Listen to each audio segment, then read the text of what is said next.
Он сказал, быть человеком – это чувствовать свою ответственность, гордиться каждой победой, одержанной и собой, и товарищами, сознавать, что, кладя свой кирпич, ты помогаешь строить, созидать миру.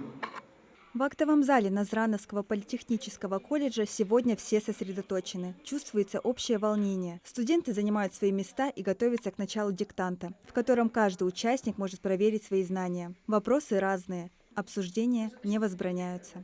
Я прошла его в первый раз. На таких диктантах, мероприятиях я еще не была. И, честно сказать, мне очень понравилось. Проходил диктант в текстовом формате.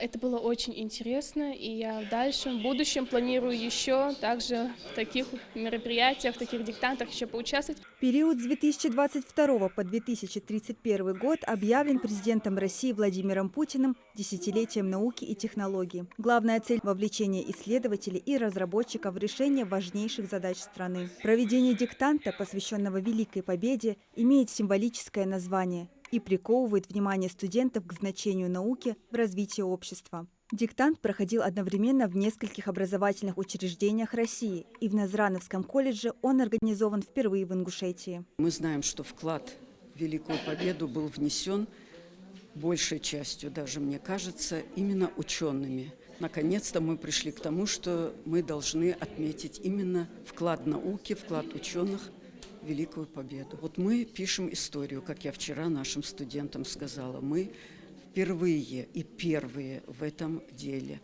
А далее, я думаю, что такие диктанты будут продолжаться. Мероприятие прошло в прямой трансляции в 10 часов утра. Тест из 25 вопросов зачитывался в онлайн-режиме ведущими учеными, ректором МГУ Виктором Садовничем и ветеранами Великой Отечественной войны. Всего регионам заявлено на участие не менее 30 студентов. Аптимазиев отметил, что участие в таком мероприятии помогает лучше понять важность науки, ее популяризацию среди молодого поколения. Такие мероприятия, в принципе, полезны нашей молодежи в первую очередь, потому что все достижения в науке нашими соотечественниками, о них нужно говорить, о них должны знать. И я считаю, это на деле показывает, что молодежь увлекается наукой, живет наукой и будет жить. Слушая все это, молодежь и будет мотивирована тем, чтобы что-то изобрести, внести вклад в будущее России, дабы их имена были на устах той же молодежи через пару десятков лет.